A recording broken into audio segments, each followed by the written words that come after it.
Okay,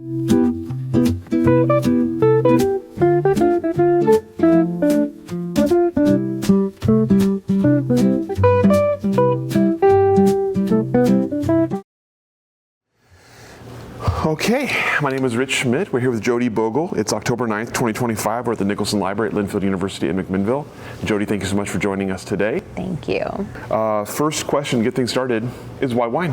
Why wine? I don't know that I ever had an option besides wine. Actually, that's not true. I grew up in a family that was building a business, building a new business. And I did have options, actually. When I was a kid, my parents were starting this fledgling winery. We had been farming, for generations and generations, but in 1968, it was my grandfather who planted the first vines in the Clarksburg region. And I think at that time everyone thought, he was crazy. Now we can call him a pioneer, right? Because they survived and they thrived, and now Clarksburg is a wonderful growing region in the state of California. It's a great AVA. I watched my parents kind of build this business from the ground up. The offices were in our house. My dad was farming. My mom was doing the books, raising the kids, doing the books. We had a winemaker. The fax machine was on the kitchen table. It was just very, very, it was a very homespun, homegrown business. I worked out in the fields. I worked on the bottling line. I, spray painted labels onto marketing materials. You just do a little bit of everything when you're a kid in a family business. But when I decided to go away for school, the business was still very, very small. And it wasn't obvious that there was a path for me in the business. I don't know that it was obvious that the business was really going to be what it was not obvious it was going to become anything at that time. So I actually, came north, came to McMinnville, came to Linfield mostly because of basketball.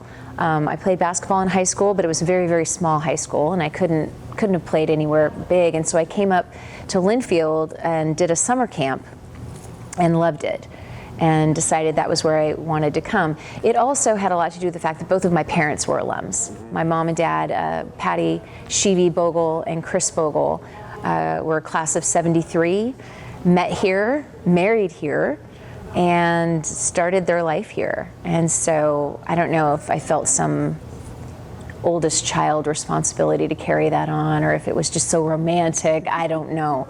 But I loved it. The minute I stepped on campus, I loved it, and I just knew it was this place for me. But this was a long time ago. There was no wine studies program, and so I studied English because it was as far away from being out in the field as you could get.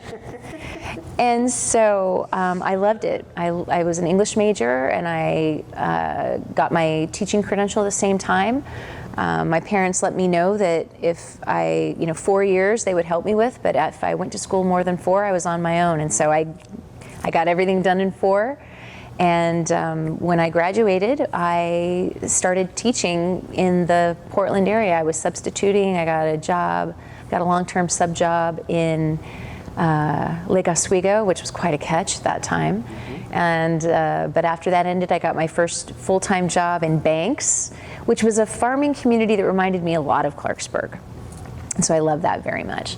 But I was kind of starting to feel the pull to come back to the business. I was living here in Portland and seeing the wine all of a sudden seeing Bogle wine on the shelf. It's very exciting. And I was kind of starting to feel the pull to come back, and then my dad died. My dad passed away fairly suddenly, and that was a touchstone moment for our family. It was a very easy decision to pack up the U-Haul, move home immediately. My brother did the same. He was in college at Chico, and we kind of circled the wagons with our mom, and carried on, kept going.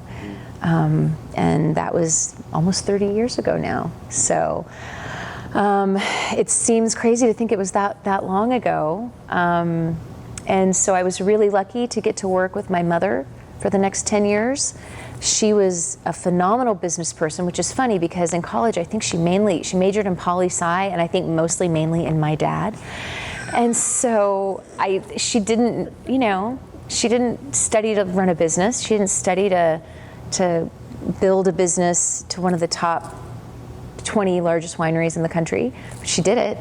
And so she was a really savvy business person, and I was very, very blessed to get to work with her until she passed away in 2011. So, yeah. And so today it's my two brothers and myself. My brother Warren is our president and vineyard director. He liked working in the fields, so that was good. My brother Ryan is our CFO, and he handles all the numbers side of things. And I'm lucky. I think I have the best job. I get to work with our sales and marketing teams. I manage our direct-to-consumer business. I work with sales internationally and domestically, and I get to share our story, which is basically what it's all about, right? Sharing our story, how we got from where we were all those years ago in 1968 to where we are today. So that's amazing. What an amazing story. Before I talk more about you, I actually want to talk a bit about that story. You mentioned you come away to school. The business is still pretty small. You mentioned obviously pioneers only become pioneers if it's successful, right? So tell me about some of the growth of the business. What were there big moments, were there big decisions, were there big parts of the growth? There were some big watershed moments for sure. When my grandfather passed away, and this is the late 80s, I think my dad really wasn't sure if he wanted the winery to continue or if we were just going to really focus on the ag side of the business. And my mom said, no, you know what, let me try it, let me run it. You handle the ag, I'll handle the winery.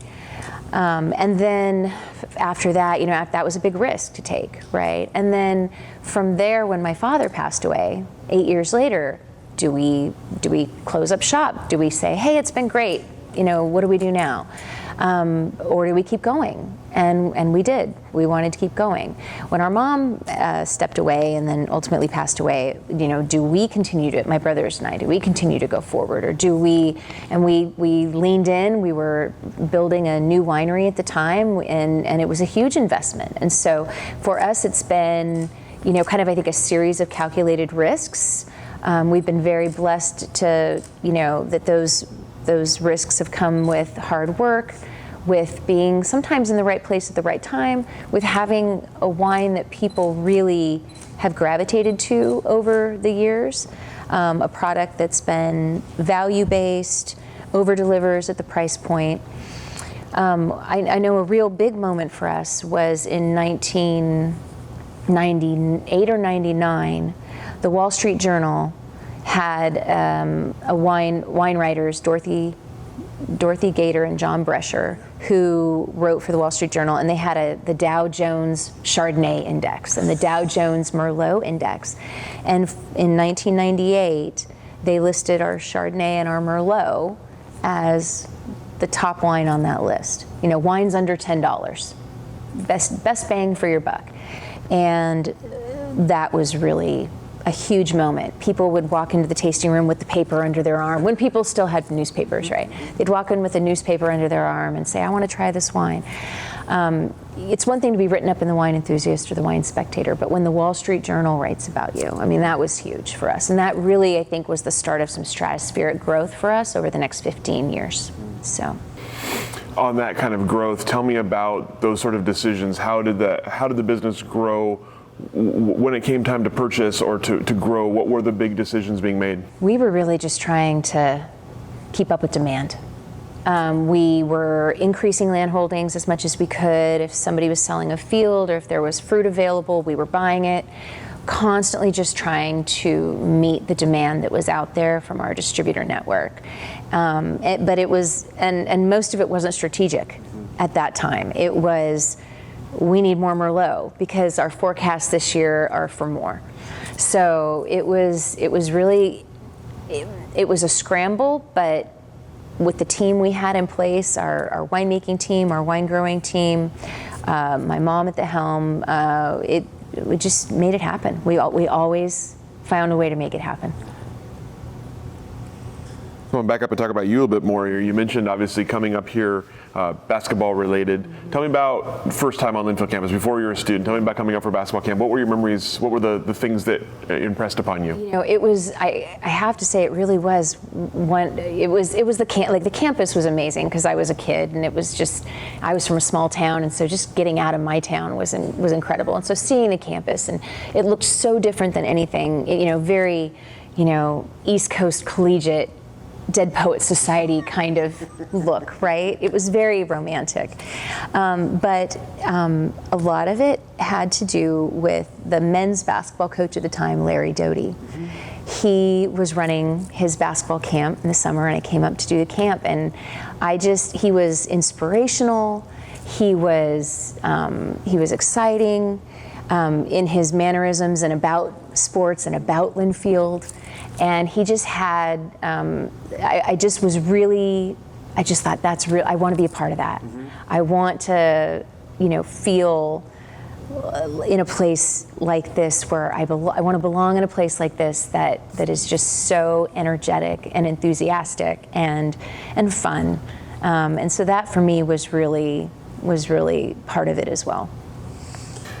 You mentioned being an English major. Tell me about memorable classes or professors. Barbara Sneidman she was great. I really enjoyed her classes. I always felt like I was in a little bit over my head with her classes. She was so, I felt like she was very demanding and very fair, and she really challenged me quite a bit. That was wonderful. I also had an amazing relationship with the staff at the library. It wasn't Nicholson Library, it was Northrop Library. That was where I did my work study. And so Frances and Barbara, they were just fantastic and really, you know, took in this California kid who I didn't know anybody here when I came on campus. And so they kind of looked after me. It was great. I had no idea you worked in the library. I did. Oh, those dusty old shelves. Yep. I'd put on this is dating myself, right? I'd have my Walkman and my headphones, and I'd listen to my music and reshelve, and it was great. Put away microfiche.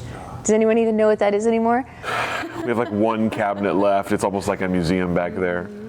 Just as a total aside, I was hired to replace Frances in the interlibrary loan. That's my actual Frances Rasmussen. Yes. She retired, and I took over her job in 2011. That's how I started here.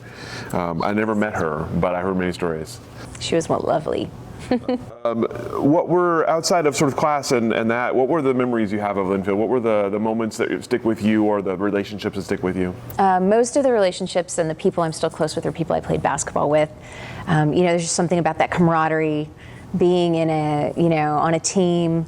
We weren't particularly great. We weren't great at all. There's no actually way to get around that. We were really, really bad, but you just, you're in something and you're in it with people. You're in it, sink or swim together. And, I don't know, being in 15 people in a 15-person van with all your bags and your stuff, driving across the gorge to go to a game in Idaho in the winter. Those are good times. The road's closed. You're stuck in the middle of LeGrand, a truck stop outside of LeGrand. Oh, those are good times. No, I really loved all my time on campus. I competed in intramurals, and I just really enjoyed it. Went to movies on campus, and it was I really enjoyed my college experience. So you talked about obviously stepping out on your own, getting into teaching for a little while, and then being called back to family business. Before we talk about the family business, tell me a little bit about sort of the young career for you. Getting into teaching, was it something you could see yourself doing long term? I thought so. I really loved working with young people, and I loved. I enjoyed speaking in front of people. And so in that fashion, I mean, my job hasn't changed all that much at all. I'm very comfortable speaking in front of crowds. But, it always depends on who it is. Sometimes there's a little more nerves than others. But no, I mean, I've always felt very comfortable being in front of people and presenting information. And so in that manner, it was a fairly easy transition to go from teaching to what I do today, although my job at the winery has evolved quite a bit. But no, those early years of teaching, could I have been a teacher for 30 years, 40 years? And I don't know today. Teaching is a tough business today, and I don't know if I would have made it all that time. But who knows? We'll never know. So you come back into the family business. Tell me about stepping back into that. What was the situation, and what was your initial role and initial feeling about being back? Sure. So initially when I came back, we had just opened a little tasting room, and my mom said, well, why don't we have a taste, she goes, we don't really need a tasting room manager yet, but why don't you kind of run the tasting room and help out, answer phone. It was really kind of it was the bottom of the totem pole, do everything kind of job. What was interesting was, working for my mother.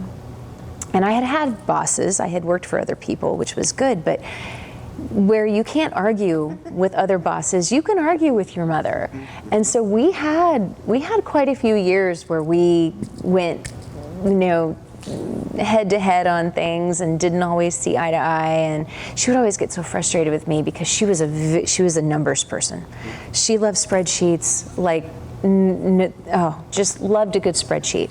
And she would bring something to me and say, hey, can you take these numbers and put them in the spreadsheet?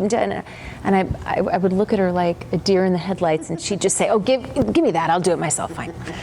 It just frustrated her so much that I didn't have that side of the brain. I definitely have the other side of the brain.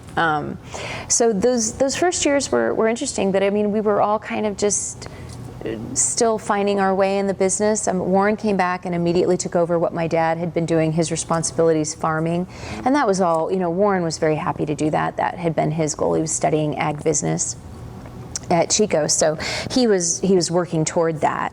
It happened earlier than he anticipated, but we were all just kind of trying to keep things moving forward. And so those early years were just kind of all hands on deck. What are we doing today? What's needing to happen? And it wasn't until several years later that I really kind of found more of my path within the business. We had a lot of people coming in the tasting room, and they said, well, you should start a wine club. So, okay, I'll start a wine club. You should, do more events. Okay, let's do more events. Somebody came in the tasting room one time and said to my mom, I was traveling, I saw your wine in Taiwan. I said, what? We don't sell our wine in Taiwan. So she came to me and she said, look, I want you to figure out who's selling our wine, where it's being, who's taking it, where it's being sold, make sure it's not being sold off the back of a truck, and I want you to create an export program. Sell it in places so I can go travel. I said, okay. She goes, sell it in fun places. So I would, and I was starting a family at the time, so I was selling the winery, working with, international markets, and she was traveling to sell there and do that, and so it just kind of organically grew. I'm curious about stepping in. You obviously mentioned family dynamics, working for your mom directly. I'm also curious about, this is, it wasn't your passion to start with. Tell me about finding your passion, finding your role in wine. When I first came back to the business, I didn't drink wine. I wasn't drinking wine here. I wasn't drinking anything here because I would have been kicked off the basketball team.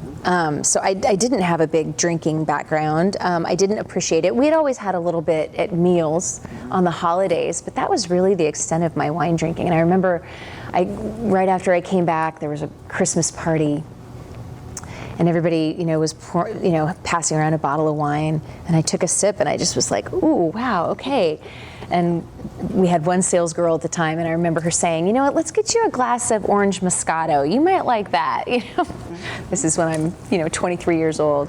So it was a lot. I had to learn a lot about the business. I took some classes at UC Davis and their extension program and their wine extension program, and it was a lot of trial and error. I started my wine journey, I think, like a lot of people, in the lighter whites, and then moving on to Chardonnay, and then moving on to lighter reds. And so really kind of navigating that, much like I think most people new to wine do, but just ultimately found what I love about it.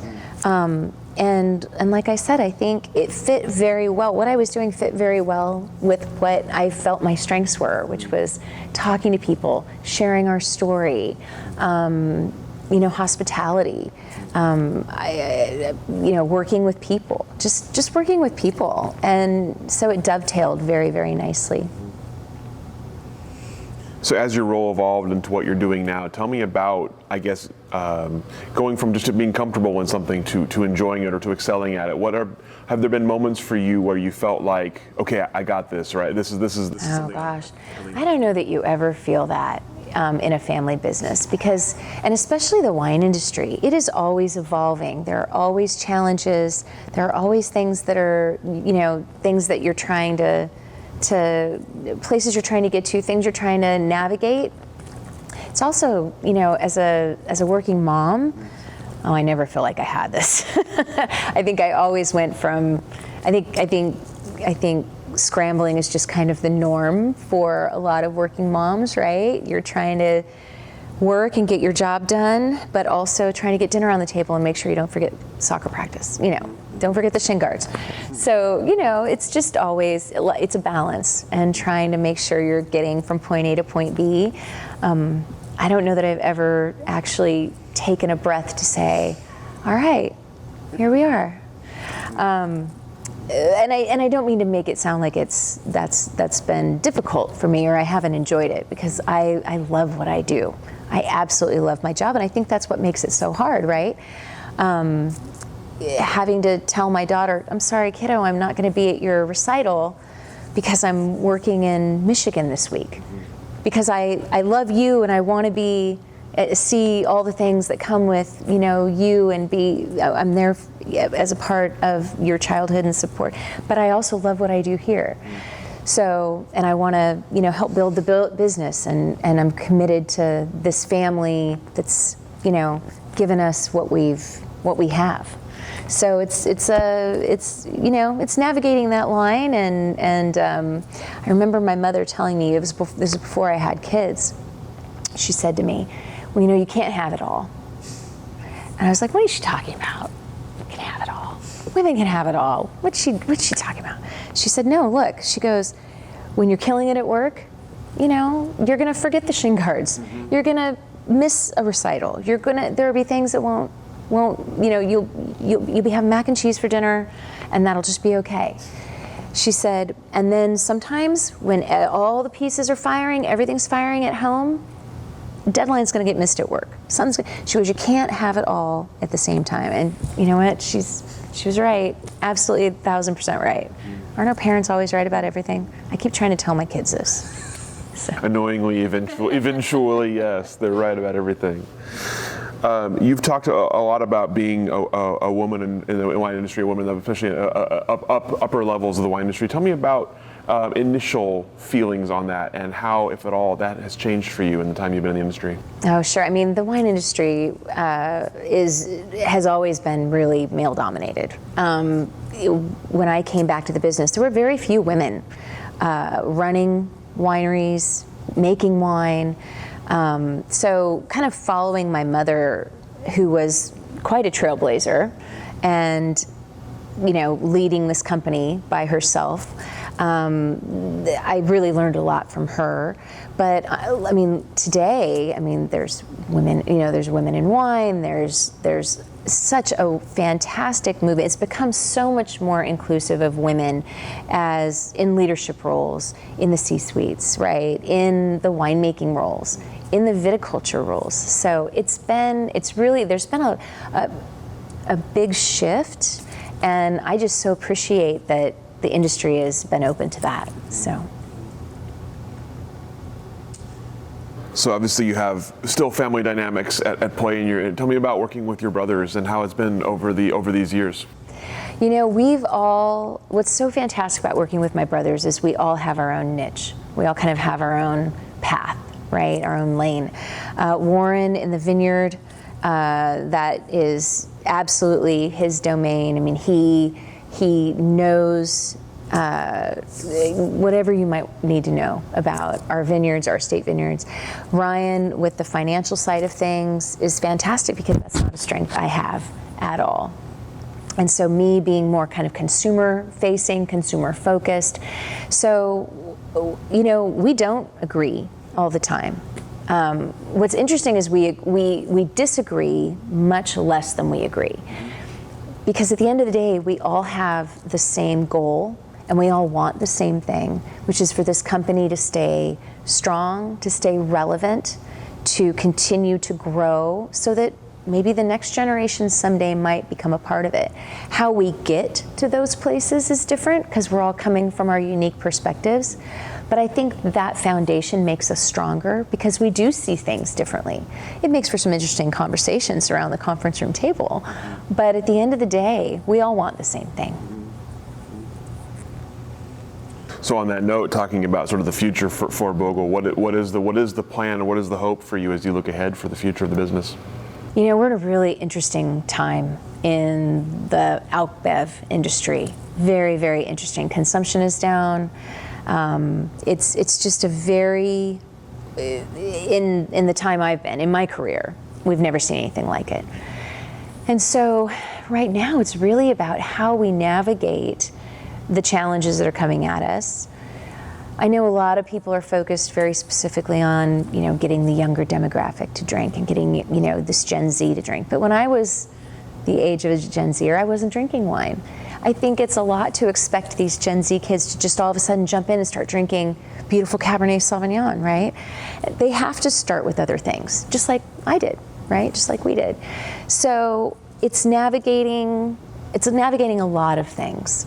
Our hope is that we continue to steward this business and not just keep it kind of at status quo, but to continue to make it relevant for not only the consumer, but for our distributor partners, and to keep growing and evolving. We have a project we started 5 years ago, that a new brand that we released in 2024, that's wine in an aluminum wine-shaped bottle, first of its kind.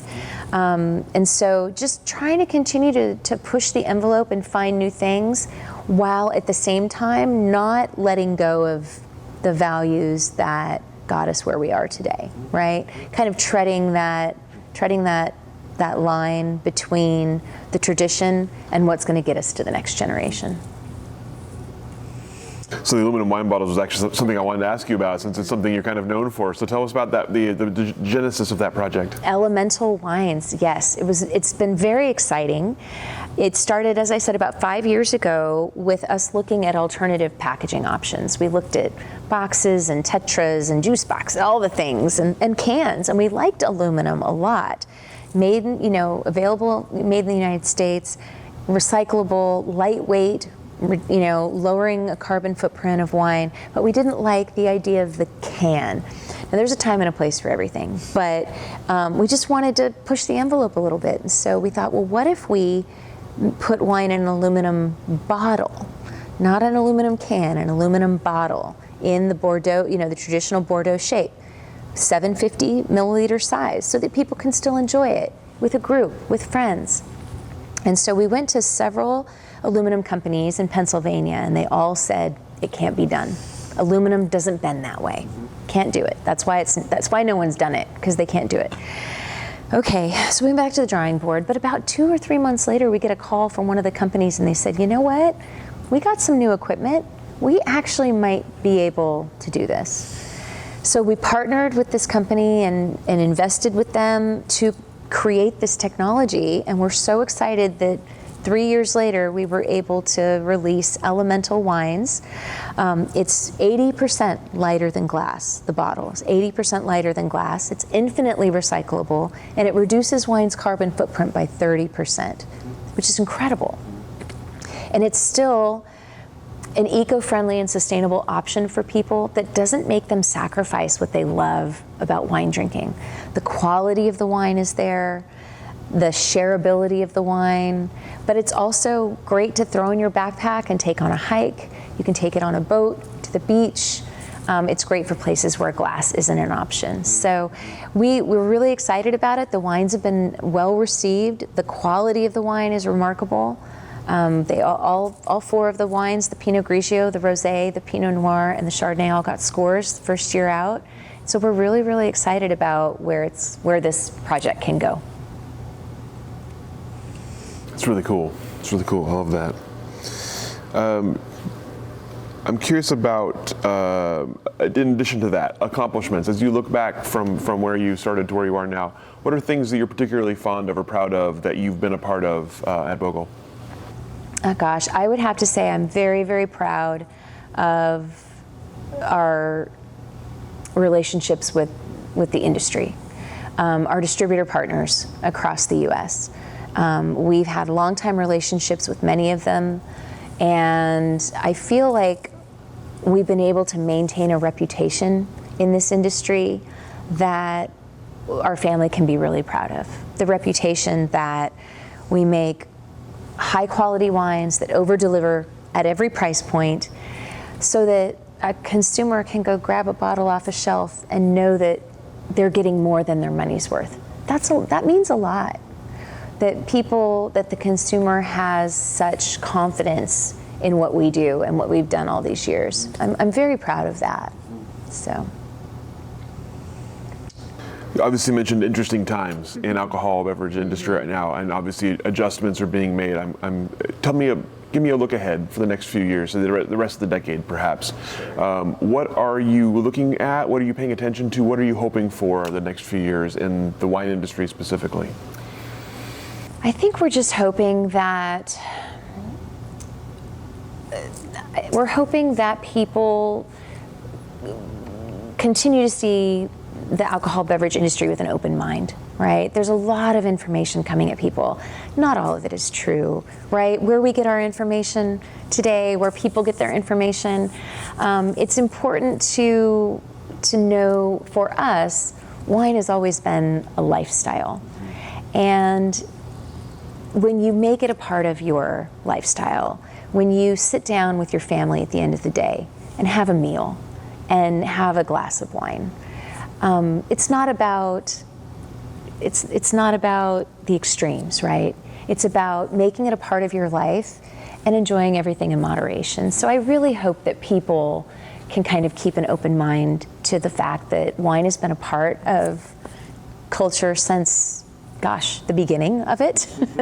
And it's something that, people can enjoy in a way that enhances their life, their family time, and that so much of the negativity around it, maybe people can filter through.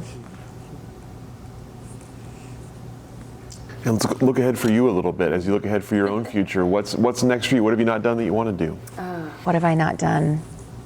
Gosh, in the business or no? Either, both. Oh, I don't know. I really love that I'm able to share our wine with people, not only in the United States but around the world. I love being, hearing from, I'll be in the tasting room at an event and hearing from someone who said, I was in Greece and I saw your wine and it was so great. It was so fun to see a little piece of home. It was my little winery that, I saw so many miles away. So I love continuing to, I hope I get to continue to share and to hear stories like that, to make people feel like there's a little part of something that they enjoy wherever they're at.